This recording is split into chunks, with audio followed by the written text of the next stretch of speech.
നമസ്കാരം. Morning prime time ആരംഭിക്കുന്നു. Kasaragod 2 youth Congress പ്രവർത്തകരെ കൊലപ്പെടുത്തി. പെരിയ സ്വദേശികളായ കൃപേഷ്, ശരത്ലാൽ എന്നിവരാണ് കൊല്ലപ്പെട്ടത്. കൊലപാതകങ്ങളിൽ പ്രതിഷേധിച്ച് സംസ്ഥാന വ്യാപക ഹർത്താലിന് യൂത്ത് കോൺഗ്രസ് ആഹ്വാനം ചെയ്തു. കാസർഗോഡ് ജില്ലയിൽ ഇന്ന് UDF-ഉം ഹർത്താൽ നടത്തും. കൊലപാതകത്തെക്കുറിച്ച് അന്വേഷിക്കാൻ പ്രത്യേക അന്വേഷണ സംഘത്തെ രൂപീകരിച്ചു. മൃതദേഹങ്ങൾ പോസ്റ്റ്മോർട്ടത്തിന് ചെയ്യാനായി പരിയാരം മെഡിക്കൽ കോളേജിൽ എത്തിച്ചിരിക്കുകയാണ്. പോസ്റ്റ്മോർട്ടത്തിന് ശേഷം മൃതദേഹങ്ങൾ ബന്ധുക്കൾക്ക് വിട്ടു നൽകും. വിവരങ്ങളുമായി കാസർഗോഡ് നിന്ന് മനു ഭരത്തും കൊച്ചിയിൽ നിന്ന് N ശ്രീനാഥും തിരുവനന്തപുരത്ത് നിന്ന് ഉമേഷ് ബാലകൃഷ്ണനും ചേരുന്നു. ആദ്യം മനുവിലേക്ക് പോവുകയാണെങ്കിൽ, മനു, എന്തായാലും ഹർത്താൽ ആരംഭിച്ചിട്ട് 1 മണിക്കൂർ പിന്നിടുന്നു. നിലവിലെ ഒരു സാഹചര്യം എങ്ങനെയാണ്? ജില്ലയിൽ നിന്നുള്ള ഏറ്റവും പുതിയ വിശദാംശങ്ങളും.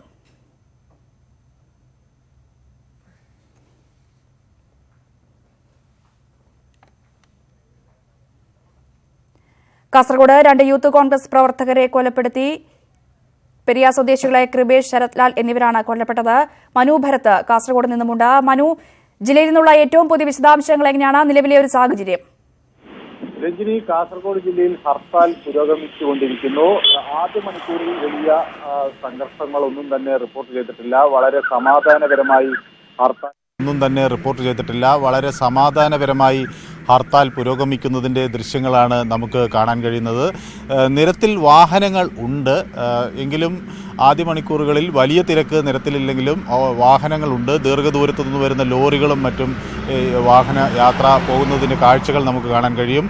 പോലീസ് അയൽ ജില്ലകളിൽ നിന്ന് ഇങ്ങോട്ടേക്ക് കൂടുതൽ പോലീസ് സേനയെ വിന്യസിച്ചിട്ടുണ്ട്. ഏതായാലും കാസർഗോഡ് വളരെ ശക്തമായ ഒരു പോലീസ് സുരക്ഷ തന്നെയാണ് ഏർപ്പെടുത്തിയിട്ടുള്ളത്. ഈ 2 യൂത്ത് കോൺഗ്രസ് പ്രവർത്തകരുടെയും മൃതദേഹം പരിയാരം മെഡിക്കൽ കോളേജിലാണ് ഇപ്പോൾ ഉള്ളത്. അവിടെ നിന്ന് പോസ്റ്റ്മോർട്ടത്തിന് ശേഷം വൈകുന്നേരത്തോട് വിലാപ യാത്രയായി തിരിച്ച് കാസർഗോഡേക്ക് എത്തിക്കും. കോൺഗ്രസ് നേതാക്കളായ രമേശ് ചെന്നിത്തലയും മുല്ലപ്പള്ളി രാമചന്ദ്രനും കണ്ണൂരിലേക്ക് ഇങ്ങോട്ടേക്ക് വരും, കാസർഗോഡേക്ക് വരും. മുല്ലപ്പള്ളി രാമചന്ദ്രൻ വടകരയിലുണ്ട്. അദ്ദേഹം ഉടൻ തന്നെ ഇങ്ങോട്ടേക്ക് തിരിക്കും എന്നാണ് അറിയിച്ചിട്ടുള്ളത്. അതുപോലെ ക്രൈം ഡിറ്റാച്ച്മെൻറ്റ് DYSPയുടെ നേതൃത്വത്തിലുള്ള ഒരു പ്രത്യേക അന്വേഷണ സംഘത്തിന് ഇവിടെ രൂപം നൽകിയിട്ടുണ്ട്. ഇവരായിരിക്കും ഈ കേസ് അന്വേഷിക്കുക. 3 അംഗ സംഘമാണ് ആക്രമണത്തിന് പിന്നിൽ എന്നാണ് പോലീസിന് ലഭിച്ചിട്ടുള്ള ആദ്യ നിഗമനം. ഈ പ്രതികൾക്ക് സംബന്ധിച്ച് ചെറിയ സൂചനകൾ പോലീസിന് ലഭിച്ചിട്ടുണ്ട് എന്നും പോലീസ് വൃത്തങ്ങൾ അറിയിക്കുന്നു. ഇവർക്കായുള്ള തിരച്ചിൽ വ്യാപകമാണ്. അക്രമം മറ്റ് മേഖലകളിലേക്ക് പടരാതിരിക്കാനുള്ള ആവശ്യമായ മുൻകരുതലുകൾ എടുത്തിട്ടുണ്ട് എന്നാണ് പോലീസ് നമ്മളെ അറിയിക്കുന്നത്. മനു, ഒപ്പം തന്നെ എന്തായാലും മനു നേരത്തെ സൂചിപ്പിച്ചതുപോലെ KPCC അധ്യക്ഷൻ മുല്ലപ്പള്ളി രാമചന്ദ്രൻ കാസർഗോഡേക്ക് എത്തുന്നു. പ്രതിപക്ഷ നേതാവ് രമേശ് ചെന്നിത്തല എത്തുന്നു. എന്തായാലും ഇന്ന് ഏതെങ്കിലും രീതിയിലുള്ള പ്രതിഷേധ പ്രകടനങ്ങൾ യൂത്ത് കോൺഗ്രസ് ആയാലും UDF ആയാലും ജില്ലയിൽ ആഹ്വാനം ചെയ്തിട്ടുണ്ടോ?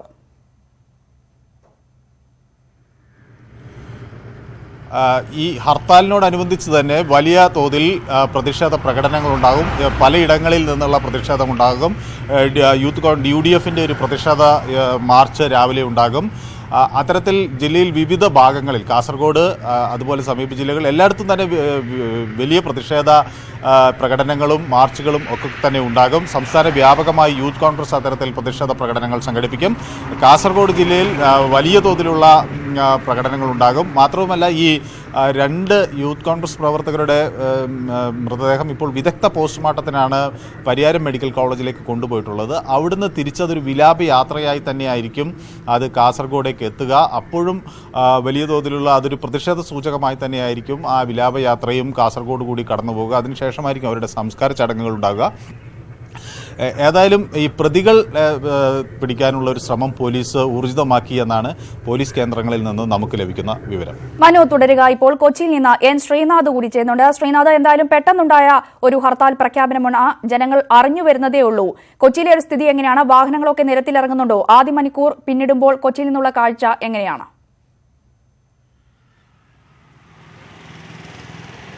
രഞ്ജിനി സൂചിപ്പിച്ചതുപോലെ വളരെ അപ്രതീക്ഷിതമായി ഉണ്ടായ ഹർത്താൽ ആയതുകൊണ്ട് തന്നെ ജനങ്ങൾ ഇക്കാര്യം വളരെ പുലർച്ചെ മാത്രമേ അറിയുന്നുള്ളൂ. അതുകൊണ്ട് തന്നെ വലിയ തോതിലുള്ള ബുദ്ധിമുട്ട് സാധാരണ ജനങ്ങൾക്കുണ്ടാകാനുള്ള ഒരു സാധ്യതയുണ്ട്. പക്ഷേ ഇവിടെ വാഹനങ്ങളൊക്കെ തന്നെ സാധാരണഗതിയിൽ തന്നെ നിരത്തിലിറങ്ങിയിട്ടുണ്ട്. പ്രത്യേകിച്ച് സ്വകാര്യ വാഹനങ്ങളെല്ലാം തന്നെ നിരത്തിലിറങ്ങിയിട്ടുണ്ട്. അതേപോലെ KSRTC അടക്കമുള്ള ഏതാനും ബസ്സുകളും ഇപ്പോൾ സർവീസ് നടത്തുന്നുണ്ട്. കോൺവോയ് അടിസ്ഥാനത്തിലൊക്കെ ആയിട്ട് സർവീസ് നടത്തുന്നുണ്ട്. ഈ പതിവില്ലാതെ സ്വകാര്യ ബസ്സുകളും ഈ ഹർത്താലിന് പുറത്തിറങ്ങി നിരത്തിലിറങ്ങിയിരിക്കുന്നു. നേരത്തെ തന്നെ വ്യാപാര സമൂഹത്തിന്റെ ഒരു തീരുമാനമുണ്ട്. ഇത്തരം ഹർത്താലുകൾ വന്നാൽ ഇനി അത് പ്രതിരോധിക്കേണ്ടതുണ്ട്. കാരണം ഇത്തരം ഹർത്താലുകൾ അനുവദനീയമല്ല, ഇനി അതിനോട് സഹകരിക്കേണ്ടതില്ല എന്നൊരു തീരുമാനം നേരത്തെ തന്നെ എടുത്തിരുന്നു. അതിന്റെ ഭാഗമായിട്ടാണെന്ന് തോന്നുന്നു ഇപ്പോൾ ബസ്സുകളൊക്കെ ഏകദേശം നിരത്തിലിറങ്ങിയിട്ടുണ്ട്. അതുകൊണ്ട് തന്നെ ഇനി വരുന്ന മണിക്കൂറുകൾ കൂടുതൽ ബസ്സുകൾ സർവീസ് നടത്തും എന്നുള്ളതാണ് നമ്മൾ പ്രതീക്ഷിക്കുന്നത്. കടകമ്പോളങ്ങളുടെ സ്ഥിതി അറിയണമെങ്കിൽ കുറച്ചുകൂടെ സമയം കഴിയണം. കാരണം ഇപ്പോൾ മണി 7 മണിയാകുന്നതേ ഉള്ളൂ. അതുകൊണ്ട് തന്നെ ഇനി അതിനുശേഷം മാത്രമേ ഇക്കാര്യത്തിൽ ഒരു വ്യക്തത വരികയുള്ളൂ.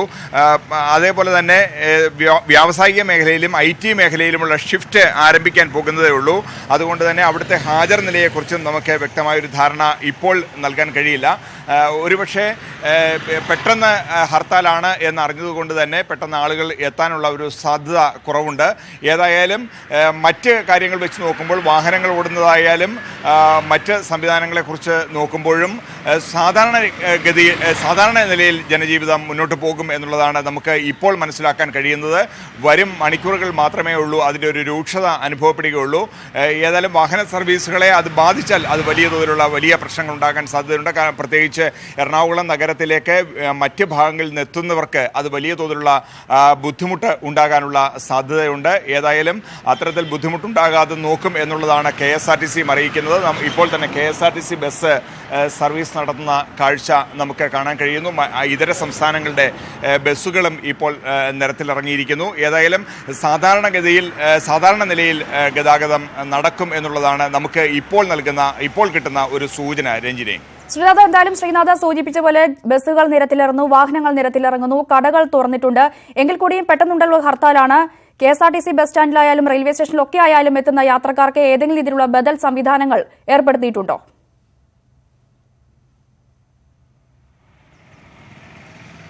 ബസ്സുകൾ സാധാരണഗതിയിൽ സർവീസ് നടത്തുമെങ്കിൽ വലിയ പ്രശ്നങ്ങളില്ല. കാരണം ഇപ്പോൾ പുലർച്ചെ 7 മണി ആയിട്ടേ ഉള്ളൂ. അതുകൊണ്ട് തന്നെ വലിയ തോതിൽ ആളുകൾ തുടങ്ങിയിട്ടില്ല. ഒരു 8 മണി 9 മണി ആകുമ്പോഴാണ് സർക്കാർ ജീവനക്കാരടക്കമുള്ളവർ എത്തുന്നത്. അതുകൊണ്ട് അപ്പോൾ മാത്രമേ ഇതിൻ്റെ ഒരു രൂക്ഷത അനുഭവപ്പെടുകയുള്ളൂ. അതുകൊണ്ട് ആ സമയത്ത് ബസ്സുകൾ സർവീസ് നടത്തുന്നുണ്ടെങ്കിൽ വലിയ തോതിൽ ഇത് ബാധിക്കില്ല. അതില്ല എന്നുണ്ടെങ്കിൽ വലിയ തോതിൽ ബാധിക്കാനുള്ള സാധ്യതയുണ്ട്. ഇത്തവണ ഏതായാലും നേരത്തെ വ്യാപാര സമൂഹത്തിൻ്റെ ഒരു തീരുമാനമുണ്ട്. ഈ ഹർത്താലുകളുമായി സഹകരിക്കേണ്ടതില്ല എന്നുള്ളത്. അവർ ഇനിയുള്ള ഏത് ഹർത്താലിലും കടകൾ തുറന്ന് പ്രവർത്തിക്കും എന്ന് അറിയിച്ചിട്ടുണ്ട്. അതുകൊണ്ട് തന്നെ ഇത്തവണ സ്വാഭാവികമായും കടകൾ തുറക്കാനാണ് കൂടുതൽ സാധ്യതയുള്ളത്.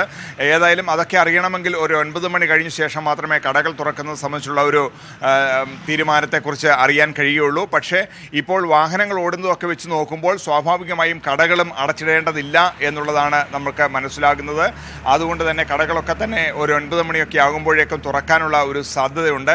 ജനജീവിതത്തെ ഇത് വലിയ തോതിൽ ബാധിക്കില്ല എന്നുള്ളതാണ് ഈ ആദ്യ പ്രതികരണങ്ങളിൽ നിന്ന് നമുക്ക് മനസ്സിലാക്കാൻ കഴിയുന്നത്. രഞ്ജിനി, ശരി ശ്രീനാഥ, തുടരുക. ഇപ്പോൾ തിരുവനന്തപുരത്ത് നിന്ന് ഉമേഷ് ബാലകൃഷ്ണൻ കൂടി ചേരുന്നുണ്ട്. ഉമേഷ്, എന്തായാലും കൊച്ചിയിലെ ഒരു സ്ഥിതി ഇങ്ങനെയാണ്. ബസ്സുകൾ നിരത്തിലിറങ്ങുന്നു, KSRTC ബസ്സുകൾ ഉൾപ്പെടെയുള്ളവ നിരത്തിലിറങ്ങുന്നു, ചില കടകൾ തുറന്നിട്ടുണ്ട്. എന്നാൽ വരും മണിക്കൂറിൽ എന്താകുമെന്ന് പറയാൻ ഇപ്പോൾ സാധിക്കില്ല. തിരുവനന്തപുരത്തെ ഒരു കാഴ്ച എങ്ങനെയാണ്?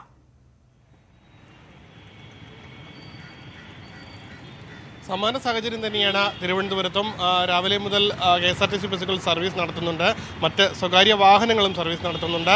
ട്രെയിനുകളിൽ രാവിലെ മുതൽ, ഇന്ന് തിങ്കളാഴ്ചയാണ്, കൂടുതൽ മറ്റ് ജില്ലകളിൽ നിന്ന് ജോലിക്ക് എത്തുന്നവരുടെ തിരക്ക് റെയിൽവേ സ്റ്റേഷനിലും കാണാം. അവർക്ക് പോകാൻ KSRTCയുടെ എല്ലാ സർവീസുകളും രാവിലെ മുതൽ ഓപ്പറേറ്റ് ചെയ്യുന്നുണ്ട്. ഇതുവരെ ഒരു സ്ഥലത്തു നിന്നും അനിഷ്ട സംഭവങ്ങളൊന്നും റിപ്പോർട്ട് ചെയ്തിട്ടില്ല. ഈ സാഹചര്യത്തിൽ മറ്റ് എവിടെയെങ്കിലും KSRTC ബസ്സുകളോ മറ്റോ തടയുന്ന സാഹചര്യം ഉണ്ടായാൽ മാത്രമേ KSRTC സർവീസ് നിർത്തുന്നതിനെക്കുറിച്ച് ആലോചിക്കുകയുള്ളൂ എന്നാണ് KSRTC മാനേജ്മെൻറ്റ് അറിയിച്ചിട്ടുള്ളത്. പ്രധാന കേന്ദ്രങ്ങളിലെല്ലാം, പ്രധാന ജംഗ്ഷനുകളിലെല്ലാം പോലീസ് സുരക്ഷ ഏർപ്പെടുത്തിയിട്ടുണ്ട്. പക്ഷേ മറ്റ് വാഹന തടയലോ കടയടപ്പിക്കാനുള്ള നീക്കങ്ങളോ ഒന്നും നടക്കുന്നില്ല. ഇത്തരത്തിൽ ജനജീവിതം സാധാരണഗതിയിൽ തന്നെയാണ്. ഇതോടൊപ്പമാണ് ഇനി 2 ദിവസം മാത്രമേ ആറ്റുകാൽ പൊങ്കാലയ്ക്ക് ശേഷിക്കുന്നുള്ളൂ. തിരുവനന്തപുരം നഗരം ഒരു ഉത്സവ പ്രതീതിയിലേക്ക് കാര്യങ്ങൾ നീങ്ങിയിട്ടുണ്ട്. ഈ സാഹചര്യത്തിൽ ഹർത്താൽ എത്രത്തോളം ബാധിക്കുമെന്നുള്ള കാര്യവും ഇപ്പോഴും പറയാൻ കഴിയില്ല. ഈ ഒരു ദിവസങ്ങൾ ദിവസങ്ങളിൽ സ്വാഭാവികമായി തിരുവനന്തപുരം ജില്ലക്കാർക്ക് അവരുടെ പൊങ്കാലയ്ക്കുള്ള സാധനങ്ങൾ വാങ്ങാനും അതുമായി ബന്ധപ്പെട്ടുള്ള ഒരുക്കങ്ങളും എല്ലാ ക്രമീകരണങ്ങളും ഒരുക്കുന്ന ദിവസങ്ങളാണ് ഇന്നും നാളെയും. അതുകൊണ്ട് തന്നെ ഹർത്താൽ ഒരുപക്ഷെ മറ്റ് ജില്ലകളിൽ വലിയ രീതിയിൽ ബാധിച്ചാൽ പോലും തിരുവനന്തപുരത്തേക്ക് അത്രത്തോളം രൂക്ഷമായി വരുമോ എന്നുള്ള കാര്യം സംശയം തന്നെയാണ്. എന്തായാലും ഹർത്താൽ അനുകൂലികൾ 10 മണിയോടുകൂടി പ്രകടനം അടക്കം സെക്രട്ടേറിയറ്റിലടക്കം പ്രകടനം നടത്തും. ഈ സമയങ്ങളിൽ ഒരുപക്ഷെ അക്രമ സംഭവങ്ങളിൽ ഈ കാര്യങ്ങൾ നീങ്ങാൻ സാധ്യതയുണ്ട്. എന്തായാലും ഇപ്പോൾ ജനജീവിതം സാധാരണഗതിയിലാണ്. ഏതൊരു തിങ്കളാഴ്ചയും എങ്ങനെയാണോ സാഹചര്യങ്ങൾ നീങ്ങുന്നത്, എങ്ങനെയാണോ റെയിൽവേ സ്റ്റേഷനിൽ ആളുകൾ എത്തുന്നത്, അവർ ജോലിക്ക് പോകുന്നത്, അതുമായി ബന്ധപ്പെട്ടുള്ള കാര്യങ്ങൾ എങ്ങനെയാണോ നടക്കുന്നത് അതേ രീതിയിൽ തന്നെയാണ് കാര്യങ്ങൾ നടക്കുന്നത്. കൂടുതൽ മന്ത്രിമാരും വിവിധ സ്ഥലങ്ങളിൽ നിന്നുള്ള മന്ത്രിമാരും എല്ലാവരും രാവിലെ തന്നെ റെയിൽവേ സ്റ്റേഷനിൽ എത്തിയിരുന്നു. അവർ സുഗമമായി അവരുടെ സ്വവസതിയിലേക്ക് പോയിട്ടുമുണ്ട്. ഇത്തരത്തിൽ കാര്യങ്ങൾ സുഗമമായി തന്നെയാണ് തിരുവനന്തപുരം നഗരത്തിൽ നടക്കുന്നത്. തിരുവനന്തപുരം നഗരത്തിലെ നഗരം വിട്ട് കഴിഞ്ഞുള്ള ഗ്രാമപ്രദേശങ്ങളിലും മറ്റ് അനിഷ്ട സംഭവങ്ങളൊന്നും റിപ്പോർട്ട് ചെയ്തിട്ടില്ല. ഒരു സ്ഥലങ്ങളിലും KSRTC ബസ്സുകൾ തടയുകയോ സ്വകാര്യ വാഹനങ്ങൾ തടയുകയോ ചെയ്തിട്ടില്ല. ഉമേഷ് തുടരുക. കോഴിക്കോട്ടേക്ക് വരുമ്പോൾ മുഹമ്മദ് ഷഹീദ് കൂടി ചേരുന്നുണ്ട്. ഷഹീദ്, എന്തായാലും കൊച്ചിയിലും തിരുവനന്തപുരത്തും ബസ്സുകളെല്ലാം നിരത്തിലിറങ്ങുന്നു, കടകളെല്ലാം തുറക്കുന്നുണ്ട്. കോഴിക്കോട്ടേക്ക് വരുമ്പോൾ സ്ഥിതി എങ്ങനെയാണ്? രഞ്ജിനി, ഹർത്താൽ പ്രതിയിലേക്ക് കാര്യങ്ങൾ എത്തിയില്ല. സാധാരണ ഗതിയിലേക്ക് തന്നെയാണ് മലബാർ, പ്രത്യേകിച്ചും കോഴിക്കോടും മലബാർ, കണ്ണൂർ, കാസർഗോഡ് ഒഴികെയുള്ള സ്ഥലങ്ങളുമെല്ലാം ഉള്ളത് എന്നുള്ളത് തന്നെയാണ്. വാഹനങ്ങൾ സാധാരണഗതിയിൽ നിരത്തിലിറങ്ങുന്നത് പോലെ തന്നെ ഇറങ്ങിയിട്ടുണ്ട്. പക്ഷേ ഇന്നലെ അർദ്ധരാത്രി വൈകിയാണ് യൂത്ത് കോൺഗ്രസ് ഹർത്താൽ സംസ്ഥാന വ്യാപകമായി പ്രഖ്യാപിച്ചത്. അതുകൊണ്ട് തന്നെ ആളുകൾ ഈ ഹർത്താൽ ആ രീതിയിൽ അറിയാത്തൊരു സാഹചര്യം നിലനിൽക്കുന്നുണ്ട്. അതുകൊണ്ട് തന്നെ കുറച്ചു സമയം കഴിഞ്ഞാൽ മാത്രമേ നമുക്ക് ഏത് രീതിയിലാണ് ജനങ്ങൾ ഈ ഹർത്താലിനെ സ്വീകരിച്ചത് നമുക്ക് ഇപ്പോൾ പറയാൻ കഴിയുന്നൊരു സാഹചര്യം ഉണ്ടാവുകയുള്ളൂ. ഏതായാലും ഈ രണ്ടുപേരുടെ കൊലപാതകം, രണ്ട് യൂത്ത് കോൺഗ്രസ് പ്രവർത്തകർ കൊല്ലപ്പെട്ട സാഹചര്യം വളരെ വൈകാരികമായ ഒരു സാഹചര്യം യൂത്ത് കോൺഗ്രസ് പ്രവർത്തകർക്കിടയിൽ സൃഷ്ടിച്ചിട്ടുണ്ട്. അതുകൊണ്ട് തന്നെ ഈ ഹർത്താൽ ഏത് രീതിയിൽ മുന്നോട്ട് പോകുമെന്ന് നമുക്ക് വരും മണിക്കൂറുകളിൽ മാത്രമേ പറയാൻ സാധിക്കുകയുള്ളൂ. ഈ വാഹനങ്ങൾ തടയുകയില്ല, അക്രമ സംഭവങ്ങളൊന്നും നടത്തുകയില്ല എന്ന് യൂത്ത് കോൺഗ്രസ് പ്രവർത്തകർ അറിയിച്ചിട്ടുണ്ടെങ്കിൽ പോലും ഈ രണ്ട് പ്രവർത്തകരുടെ കൊലപാതകം ഉണ്ടാക്കിയ വൈകാരിക പ്രതിസന്ധി ഏത് രീതിയിൽ അവർ പ്രകടിപ്പിക്കുമെന്ന് നമുക്ക് ഇപ്പോൾ ഈ ഘട്ടത്തിൽ പറയാൻ കഴിയുകയില്ല. നേരത്തെ കാസർഗോഡ് ജില്ലയിൽ മാത്രമാണ് കോൺഗ്രസ് ഹർത്താൽ പ്രഖ്യാപിച്ചിരുന്നത്. പക്ഷേ യൂത്ത് കോൺഗ്രസിനുള്ളിൽ വലിയൊരു ആവശ്യം ഇതുമായി ബന്ധപ്പെട്ട് ഉയരുകയായിരുന്നു. സംസ്ഥാന വ്യാപകമായി ഹർത്താൽ പ്രഖ്യാപിക്കണമെന്ന ആവശ്യം ഉയരുന്നു. സംസ്ഥാന പ്രസിഡന്റ് ഡീൻ കുര്യാക്കോസ് അർദ്ധരാത്രിയാണ് ഇക്കാര്യം ആദ്യം ഫേസ്ബുക്കിൽ കുറിക്കുകയും പിന്നീട് ഈ പ്രഖ്യാപനം ഉണ്ടാവുകയും ചെയ്യുന്നൊരു സാഹചര്യം ഉണ്ടായിരിക്കുന്നത്. ഏതായാലും കുറെ കാലത്തിന് ശേഷമാണ് ഇപ്പോൾ യൂത്ത് കോൺഗ്രസ് പ്രവർത്തകർ ഈ വടക്കൻ മലബാറിൽ പ്രത്യേകിച്ചും രാഷ്ട്രീയ കൊലപാതകത്തിന്റെ ഭാഗമായി, രാഷ്ട്രീയ സംഘർഷത്തിന്റെ ഭാഗമായി കൊല്ലപ്പെടുന്നൊരു സാഹചര്യം ഉണ്ടാകുന്നത്. ഏതായാലും CPM ഇപ്പോൾ ഈ തെരഞ്ഞെടുപ്പിന് മുന്നോടിയായി നടന്ന ഈ കൊലപാതകം CPM-നെയും ഇപ്പോൾ പ്രതിസന്ധിയിലാക്കുന്ന ഒരു സാഹചര്യമുണ്ട്. ഏതായാലും ഹർത്താൽ ഇതുവരെ മറ്റ് റോഡ് തടയലോ മറ്റു സംഘർഷങ്ങളിലോ ഒന്നും പോയിട്ടില്ല. വരും മണിക്കൂറുകൾ മാത്രമേ ഇത് ഏത് രീതിയിൽ മുന്നോട്ട് പോകുമെന്ന് ഇപ്പോൾ പറയാൻ കഴിയുകയുള്ളൂ. രഞ്ജിനി. ശരി ഷഹീദ്. കാസർഗോഡ് നിന്നും മനു ഭരത് തുടരുന്നുണ്ട്. മനു, എന്തായാലും ഓരോ രാഷ്ട്രീയ കൊലപാതകങ്ങളും കഴിയുമ്പോഴുള്ള സർവകക്ഷി യോഗങ്ങളൊന്നും ഫലം കണ്ടില്ല എന്ന് വേണ്ടേ ഇന്നലത്തെ ഈ ഒരു വിഷയം നോക്കിക്കാണേണ്ടത്? ഒപ്പം തന്നെ പോലീസ് നൽകുന്ന ഒരു വിശദീകരണം ഏത് രീതിയിലാണ്?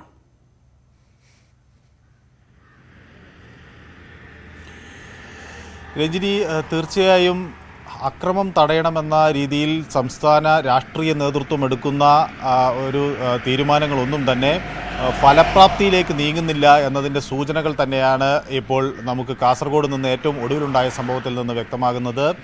ഈ പോലീസിൻ്റെ ഒരു പ്രധാന നീക്കം ഇത് മറ്റ് സ്ഥലങ്ങളിലേക്ക് വ്യാപിക്കാതിരിക്കാനുള്ള ശ്രമം എടുക്കുക എന്ന് മാത്രമാണ്. അതുകൊണ്ട് തന്നെ കണ്ണൂരും കാസർഗോഡിൻ്റെ അതിർത്തി പ്രദേശങ്ങളിലും കാസർഗോഡും ഇത്തരത്തിൽ ഈ അക്രമം വ്യാപിക്കാതിരിക്കാനുള്ള ശ്രമങ്ങൾ അതാണ് പോലീസ് ഇപ്പോൾ പ്രധാനമായും നടത്തിക്കൊണ്ടിരിക്കുന്നത്. ഇതിൽ രാഷ്ട്രീയ വൈരാഗ്യമില്ല, അല്ലെങ്കിൽ അത്തരത്തിൽ രാഷ്ട്രീയ ഇടപെടലില്ല എന്ന് CPM തറപ്പിച്ച് പറയുമ്പോഴും ഇതിൻ്റെ പോലീസിൻ്റെ നിഗമനങ്ങളെല്ലാം തന്നെ ഇത് രാഷ്ട്രീയപരമായി നടന്നിട്ടുള്ള ഒരു അക്രമം തന്നെയാണ് എന്നതാണ്. കാരണം ഈ പ്രതികൾ കഴിഞ്ഞിടെ ഉണ്ടായ മറ്റൊരു അക്രമ സംഭവത്തിൽ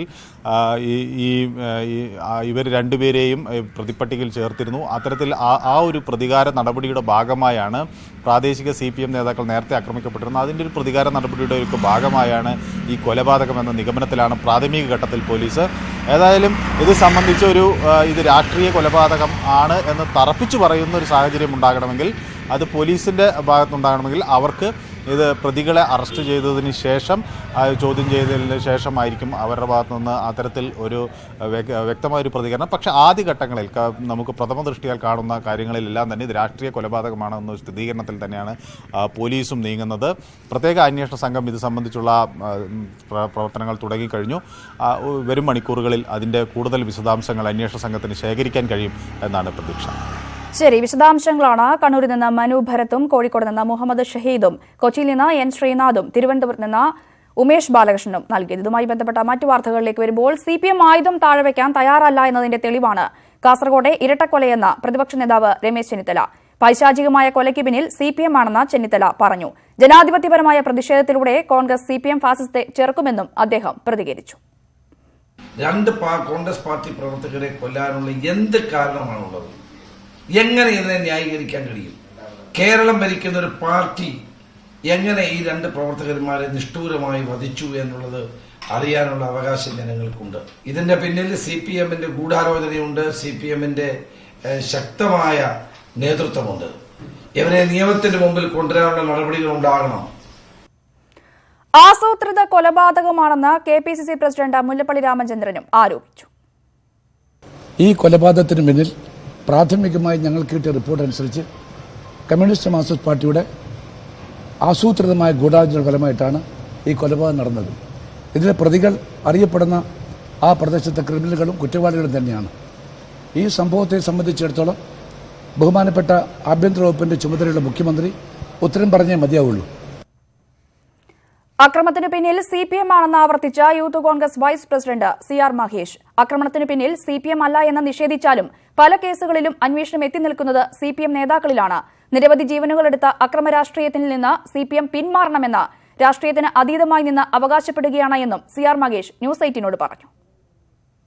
ഞങ്ങൾ രാഷ്ട്രീയത്തിന് അതീതമായി ഞങ്ങൾ ആവശ്യപ്പെടുകയാണ്. മാർക്സിസ്റ്റ് പാർട്ടി ആയുധം വെക്കണം, ഊരിയ വാൾ നിങ്ങൾ ഉറയിലിടണം. എത്രയോ ചെറുപ്പക്കാരുടെ ചോര കുടിച്ചിട്ടും മതി വരാത്ത ഇങ്ങനെ ഒരു ഫാസിസ്റ്റ് രാഷ്ട്രീയ പ്രസ്ഥാനം കേരളത്തിന്റെ മണ്ണിൽ ശാപമായി മാറിയിരിക്കുകയാണ്.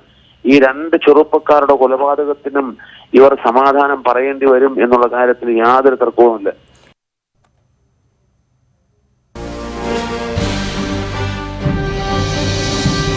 കാസർഗോഡ് രാഷ്ട്രീയ കളിയിൽ ജീവൻ നഷ്ടപ്പെട്ടത് രണ്ട് ചെറുപ്പക്കാർക്ക്. അവസാനമില്ല ഈ കൊലപാതകങ്ങൾക്ക്.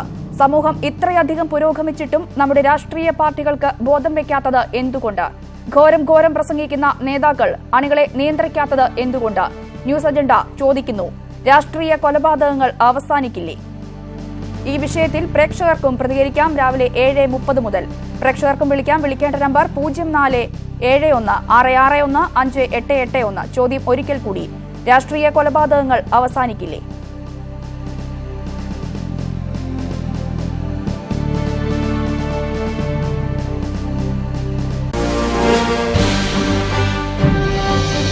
അപ്രതീക്ഷിത ഹർത്താലുകൾ ജനജീവിതത്തിന് ഏറെ ബുദ്ധിമുട്ടുണ്ടാക്കാറുണ്ട്. വ്യാപാരികൾ, വിദ്യാർത്ഥികൾ തുടങ്ങി സമൂഹത്തിലെ എല്ലാ വിഭാഗങ്ങളെയും ഇത് ബാധിക്കാറുണ്ട്. സുഗമമായ ചരക്ക് നീക്കം ഉൾപ്പെടെയുള്ളവയും ഇതിൽ ബാധിക്കുന്നു. എന്തുകൊണ്ട് രാഷ്ട്രീയ കക്ഷികൾ ജനങ്ങളുടെ ബുദ്ധിമുട്ട് ഓർക്കുന്നില്ല? ഈ ചോദ്യമാണ് ന്യൂസ് അജണ്ട പരിശോധിക്കുന്നത്.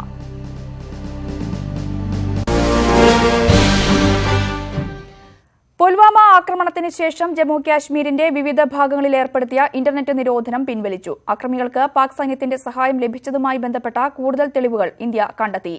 ജമ്മുവിൽ ഏർപ്പെടുത്തിയ കർഫ്യൂ തുടരുന്നു. അതിനിടെ പുൽവാമ സംഭവവുമായി ബന്ധപ്പെട്ട പാകിസ്ഥാനെതിരെയുള്ള പ്രതിഷേധങ്ങൾ രാജ്യത്താകമാനം തുടരുകയാണ്.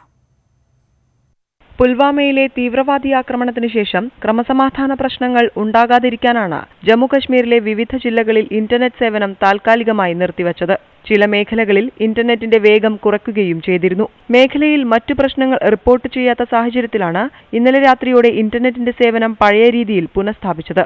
അതിനിടെ ആക്രമണത്തിന് നേതൃത്വം നൽകിയ ഭീകര സംഘടനയായ ജെയ്ഷെ മുഹമ്മദിന്റെ തലവൻ മസൂദ് അസറിന് പാക് സേനയുമായി ബന്ധമുണ്ടെന്ന് ചൂണ്ടിക്കാട്ടി പാകിസ്ഥാനെ ലോകരാഷ്ട്രങ്ങളുടെ മുന്നിൽ ഒറ്റപ്പെടുത്താനുള്ള നീക്കം ഇന്ത്യ ശക്തമാക്കി. അസറിന്റെ താവളം പാക് സേനയുടെ ആസ്ഥാനമായ റാവൽപിണ്ടിക്ക് സമീപമാണെന്നതിനും കശ്മീരിൽ ആക്രമണത്തിന് ആഹ്വാനം ചെയ്തുകൊണ്ടുള്ള അസറിന്റെ ശബ്ദ സന്ദേശം പ്രചരിപ്പിച്ചത് പാകിസ്ഥാനിൽ നിന്നുമാണെന്നും ഉൾപ്പെടെയുള്ള തെളിവുകളാണ് ഇന്ത്യക്ക് ലഭിച്ചത്. പുൽവാമ ആക്രമണത്തിന്റെ പശ്ചാത്തലത്തിൽ ജമ്മുവിലെ വിഘടനവാദി നേതാക്കൾക്കുള്ള സുരക്ഷ ഇന്ത്യ പിൻവലിച്ചിരുന്നു.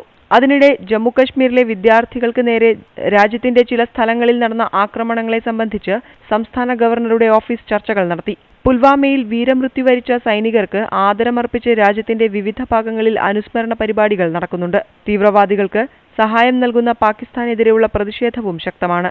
ലണ്ടനിൽ ഉൾപ്പെടെ ഇന്ത്യക്കാർ പാകിസ്ഥാനെതിരെ പരസ്യ പ്രതിഷേധവുമായി തെരുവുകളിൽ ഇറങ്ങി. News desk, news 18. ജമ്മു കാശ്മീരിലെ പുൽവാമയിൽ സുരക്ഷാ സൈന്യം ഭീകരരുമായി ഏറ്റുമുട്ടി. ഭീകരർ ഒളിച്ചിരുന്ന കെട്ടിടം വളഞ്ഞ് 2 പേരെ സൈന്യം പിടികൂടായതാണ് സൂചന. അതിനിടെ ആക്രമണത്തിനായി ഭീകരർ ഉപയോഗിച്ച ആശയവിനിമയ ഉപകരണങ്ങൾ രഹസ്യാന്വേഷണ വിഭാഗം കണ്ടെത്തി. വിവരങ്ങളുമായി എം ഉണ്ണികൃഷ്ണൻ ചേർന്നു. ഉണ്ണി, എന്തായാലും ഈ 2 പേരെ പിടിച്ചതുമായി ഒരു സ്ഥിരീകരണം വന്നിട്ടുണ്ടോ? ഏറ്റവും പുതിയ വിശദാംശങ്ങൾ എങ്ങനെയാണ്? ജമ്മു കാശ്മീരിലെ പുൽവാമയിൽ സൈനികരും ഒപ്പം ഭീകരവാദികളും തമ്മിലുള്ള ഏറ്റുമുട്ടൽ നടന്നിരിക്കുന്നുവെന്നാണ് പുറത്തുവരുന്ന റിപ്പോർട്ടുകൾ. ഇന്നലെ രാത്രി നടന്ന ഏറ്റുമുട്ടലിൽ ഒരു കെട്ടിടത്തിനുള്ളിൽ ഒളിച്ചിരിക്കുന്ന ഭീകരരെ വളഞ്ഞ് ആക്രമിക്കാൻ സൈന്യത്തിന് കഴിഞ്ഞുവെന്നാണ് പുറത്തുവരുന്ന വിവരങ്ങൾ. 2 സൈനികർ ഈ കെട്ടിടത്തിനുള്ളിൽ കുടുങ്ങിക്കിടക്കുകയാണ്. അവരെ പിടികൂടാൻ കഴിഞ്ഞിട്ടുണ്ടോ അല്ലെങ്കിൽ അവരെ കൊലപ്പെടുത്താൻ കഴിഞ്ഞിട്ടുണ്ടോ എന്നത് സംബന്ധിച്ചുള്ള വിവരങ്ങളാണ് ഇനി പുറത്തു വരേണ്ടത്. കഴിഞ്ഞ ദിവസങ്ങളായി ഈ പുൽവാമയിലെ ഭീകരാക്രമണത്തിന് ശേഷം ഭീകരർ ഒളിഞ്ഞിരിക്കുന്ന സ്ഥലങ്ങൾക്ക് നേരെ സൈനികർ കൂടുതൽ ആക്രമണങ്ങൾ നടത്താൻ പദ്ധതിയിട്ടിരുന്നു. അതിന്റെ ഭാഗമായാണ് ഭീകരർ ഒളിഞ്ഞിരിക്കുന്നവരെ പിടികൂടാനുള്ള ഓപ്പറേഷൻ നടത്തിയിരുന്നത്. ഏതായാലും ഈ ഓപ്പറേഷന് കൂടുതൽ വിശദാംശങ്ങൾ പുറത്തുവരാനിരിക്കുന്നതേ ഉള്ളൂ.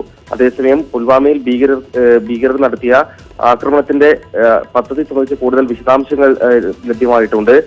ഫോൺ ഉപയോഗിക്കാതെ നേരിട്ട് പിടികൂടാനുള്ള സാധ്യതകളെല്ലാം ഒഴിവാക്കിയിരുന്നു ഈ ഭീകരരും അത് ആസൂത്രണം ചെയ്തവരുമെന്നാണ് പുറത്തുവരുന്ന വിവരങ്ങൾ. മൊബൈൽ ആപ്ലിക്കേഷനിലൂടെയാണ് ആശയവിനിമയം നടത്തിയിട്ടുള്ളത്. ഉപയോഗിക്കുന്നവർ തമ്മിൽ മാത്രം നേരിട്ട് സന്ദേശങ്ങൾ പങ്കുവയ്ക്കുന്നതിനുള്ള ആപ്ലിക്കേഷനാണ് ഉപയോഗിച്ചിരുന്നത്. മൊബൈൽ ഉപയോഗിക്കുകയാണെങ്കിൽ അത് സുരക്ഷാ ഏജൻസികൾ ചോർത്താനുള്ള സാധ്യത മുന്നിൽ കണ്ടാണ് ഈ മൊബൈൽ ആപ്ലിക്കേഷൻ ഉപയോഗിച്ചുകൊണ്ടുള്ള ആശയവിനിമയം നടത്തിയിട്ടുള്ളതെന്നാണ് സുരക്ഷാ ഉദ്യോഗസ്ഥർ സംശയിക്കുന്നത്. അത്തരത്തിലുള്ള 1-2 സന്ദേശങ്ങൾ സുരക്ഷാ ഏജൻസികളുടെ പരിശോധനയ്ക്ക് ലഭിച്ചിട്ടുണ്ട്. അതിൽ നിന്നാണ് ഈ മൊബൈൽ ആപ്ലിക്കേഷനായിരിക്കും ഉപയോഗിച്ചിട്ടുണ്ടാകുക എന്ന് മനസ്സിലാക്കുന്നത്. നേരത്തെ നടന്ന പല ഭീകരാക്രമണങ്ങളിലും നിർണായക തെളിവായത് ഈ ഫോൺ വിളികളാണ്. ഫോൺ വിളികളിലൂടെ കൈമാറുന്ന സന്ദേശങ്ങൾ സുരക്ഷാ ഏജൻസികൾക്ക് ലഭിക്കുമ്പോൾ അതിലൂടെ ഇന്റലിജൻസ് ഏജൻസികൾക്കും മറ്റും ആക്രമണം സംബന്ധിച്ച വിവരങ്ങൾ കൃത്യമായി മുൻകൂട്ടി ലഭിച്ചിരുന്നു. മൊബൈൽ ആപ്ലിക്കേഷൻ ആയതുകൊണ്ട് സുരക്ഷാ ഏജൻസികളുടെ പരിശോധനയിൽ പെടാതെ പോയതാണെന്നാണ് കരുതുന്നത്. വിശദാംശങ്ങളാണ് ഡൽഹിയിൽ നിന്നും എം ഉണ്ണികൃഷ്ണൻ നൽകിയത്. ജമ്മു കാശ്മീരിൽ പതുക്കെ ജനജീവിതം സാധാരണ നിലയിലാവുകയാണ്. രാജ്യത്തെ നടുക്കിയ ഭീകരാക്രമണത്തിന്റെ ഞെട്ടലിൽ നിന്നും പതിയെ മോചിതമാകുമ്പോഴാണ് വീണ്ടും സംസ്ഥാനത്ത് ഭീകരർ ഒളിച്ചു കടക്കുന്നത്. ഭീകരാക്രമണങ്ങൾ ഏത് സമയവും ഉണ്ടാകാമെന്ന ഭീതി ഇതോടെ ജനങ്ങളിൽ വർദ്ധിച്ചു. ജനത്തിന് അശാന്തമായ ജീവിതത്തിൽ നിന്ന് മോചനമില്ലേ? എന്താണ് ഇതിന് ശാശ്വത പരിഹാരം? ന്യൂസ് അജണ്ട ചോദിക്കുന്നു. കശ്മീരിൽ സമാധാനം പുലരുമോ? ഇനി ലോക വാർത്തകളിലേക്ക്.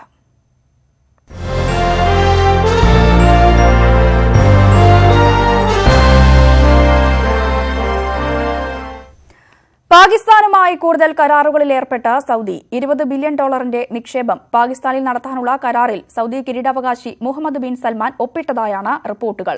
2 ദിവസത്തെ സന്ദർശനത്തിനായി ഇന്നലെ വൈകിട്ടോടെയാണ് സൽമാൻ രാജകുമാരൻ പാകിസ്ഥാനിൽ എത്തിയത്. കിരീട അവകാശിയായ ശേഷം ആദ്യമായാണ് സൽമാൻ രാജകുമാരൻ പാകിസ്ഥാനിൽ എത്തുന്നത്. പുൽവാമ ആക്രമണത്തിന്റെ പശ്ചാത്തലത്തിൽ 1 ദിവസം വൈകിയാണ് സന്ദർശനം ആരംഭിച്ചത്. 2 ദിവസത്തെ സന്ദർശനം പൂർത്തിയാക്കി സൽമാൻ രാജകുമാരൻ നാളെ ഡൽഹിയിലെത്തും. പുൽവാമ ഭീകരാക്രമണത്തിനെക്കുറിച്ച് പരാമർശിക്കാൻ സൗദി ഇതുവരെ തയ്യാറായിട്ടില്ല. സിറിയയിൽ നിന്നും പിടികൂടിയ IS തീവ്രവാദികളെ ബ്രിട്ടൻ, ജർമ്മനി, ഫ്രാൻസ് തുടങ്ങിയ രാജ്യങ്ങൾ വിചാരണ നടത്തി മാതൃകാപരമായി ശിക്ഷിക്കണമെന്ന് US പ്രസിഡന്റ് ഡൊണാൾഡ് ട്രംപ്. സിറിയയിൽ US-ന്റെ നേതൃത്വത്തിൽ നടക്കുന്ന IS തീവ്രവാദികൾക്കെതിരെയുള്ള യുദ്ധത്തിൽ പിടിക്കപ്പെട്ട 800-ലധികം ഭീകരരെ യൂറോപ്യൻ രാജ്യങ്ങൾ ഏറ്റുവാങ്ങി വിചാരണ ചെയ്യണമെന്നാണ് ട്രംപ് ട്വിറ്ററിലൂടെ ആവശ്യപ്പെട്ടിരിക്കുന്നത്. IS കാലിഫേറ്റ് ഏതാണ്ട് പൂർണ്ണമായും തകർന്നതായും ട്രംപ് അവകാശപ്പെട്ടു. ഭീകരരെ വിചാരണ നടത്തി ശിക്ഷിക്കാത്ത പക്ഷം അവർ യൂറോപ്യൻ രാജ്യങ്ങൾക്ക് വീണ്ടും ഭീഷണി സൃഷ്ടിക്കുമെന്നും US പ്രസിഡന്റിന്റെ ഓഫീസ് പ്രതികരിച്ചു.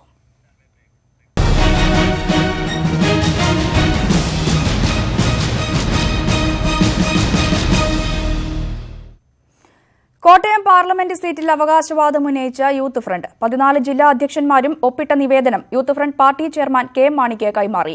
Jose K Mani youth front അധ്യക്ഷനായിരിക്കെ നൽകിയ സീറ്റ് തങ്ങൾക്ക് അവകാശപ്പെട്ടതാണ് എന്ന വാദമാണ് യൂത്ത് ഫ്രണ്ട് ഉന്നയിക്കുന്നത്.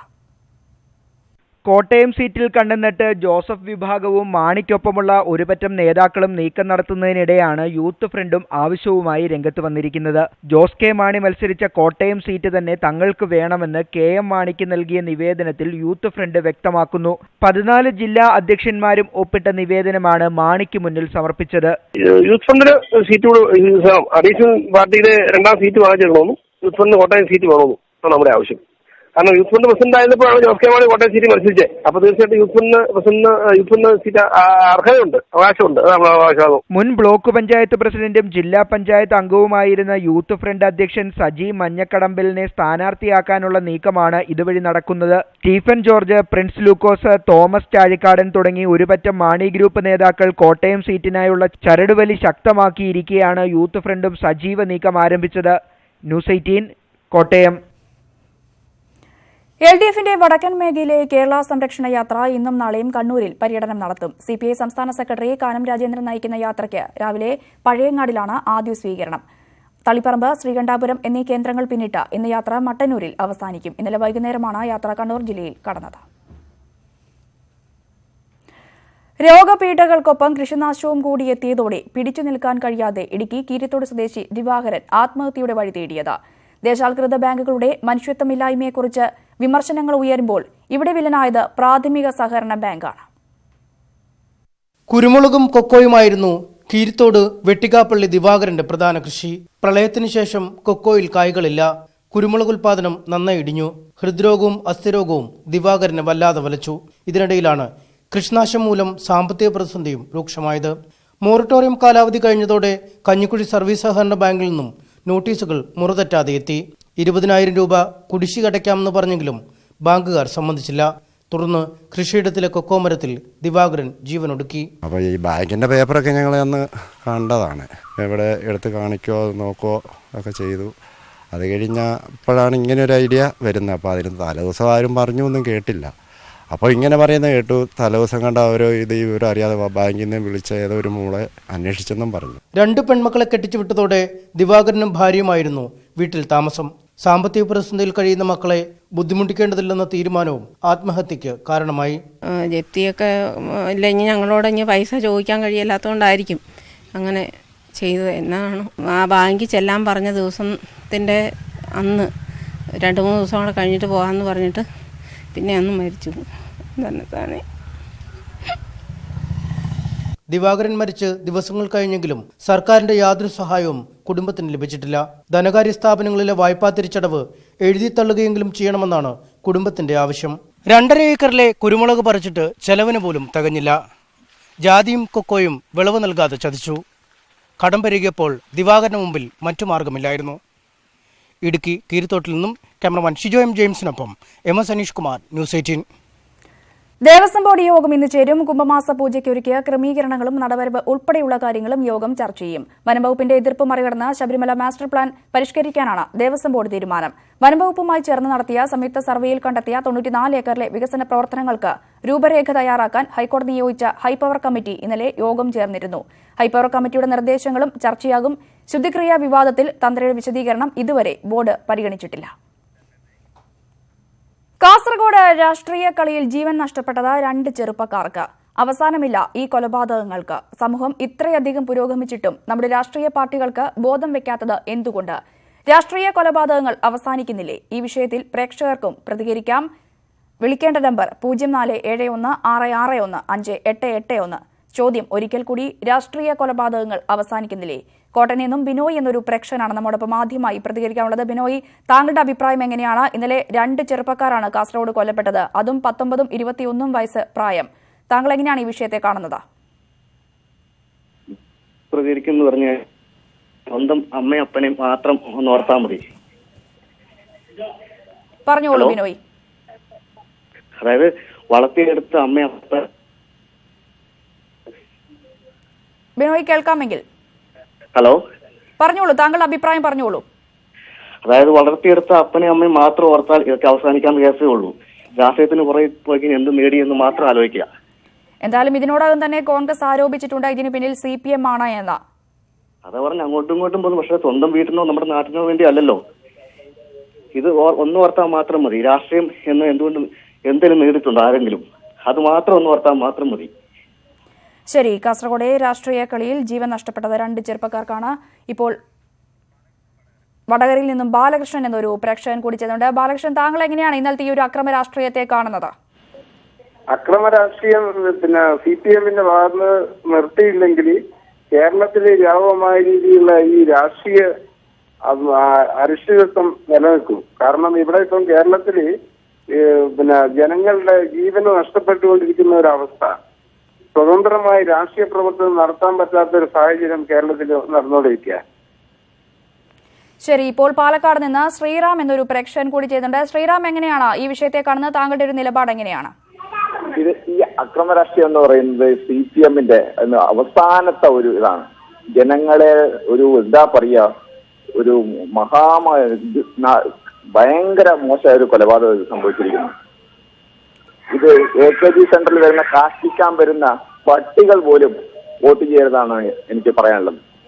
എന്തായാലും ഓരോ രാഷ്ട്രീയ കൊലപാതകങ്ങൾ കഴിയുമ്പോഴും ഉണ്ടാകുന്ന സർവകക്ഷി യോഗങ്ങളൊന്നും ഫലം കാണുന്നില്ല എന്ന് വേണ്ടേ ഇന്നലത്തെ ഈ 2 കൊലപാതകങ്ങൾ തെളിയിക്കുന്നത്? തീർച്ചയായിട്ടും ഏതൊരു കൊലപാതകം നടന്നാലും ആദ്യം പറയുന്ന ഒരു വാക്കാണ് ഞങ്ങൾക്ക് പങ്കില്ല, ഞങ്ങൾക്ക് പങ്കില്ല, ഞങ്ങൾക്ക് പങ്കില്ല എന്ന് ആവർത്തിച്ചുകൊണ്ടിരിക്കുന്ന ഒരു പ്രകടനമാണ്. പിന്നെയും ഇത് തുറന്നുകൊണ്ടിരിക്കുകയാണ്.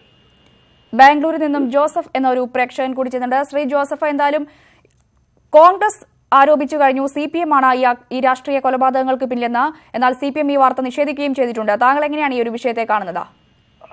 ഞാൻ ആദ്യമായി പറഞ്ഞു, ഞാൻ ഇവിടുത്തെ കർണാടകത്തിലെ KPCC-യുടെ ലീഗൽ സെൽ ജനറൽ സെക്രട്ടറിയാണ്. ശരി, പറഞ്ഞോളൂ. ആദ്യമായിട്ട് പറയാനുള്ളത്, കോൺഗ്രസ് ഇപ്പോൾ കാണിക്കുന്നത് മഹാമണ്ഡലമാണ്. ഈ ഇലക്ഷൻ സമയത്ത് ഈ ബന്ദ് കോൾ ചെയ്തിരിക്കുന്നത് സാധാരണക്കാരെ ബുദ്ധിമുട്ടിപ്പിക്കുന്നത്. ഒന്ന്. പിന്നെ എനിക്ക് പറയാനുള്ളത് 3 കാര്യങ്ങളാണ്. ഒന്ന്, നമ്മളിപ്പോ കാണുന്നുണ്ട് കുഞ്ഞാനന്ദന്റെ സ്ഥിതി. സർക്കാർ ഫുള്ള് സൗകര്യങ്ങൾ ചെയ്തു കൊടുക്കുകയാണ് കുഞ്ഞാനന്ദൻ. അദ്ദേഹം ജയിലിലല്ല വാസ്തവത്തിൽ ഇപ്പോൾ ചെയ്യുന്നത്.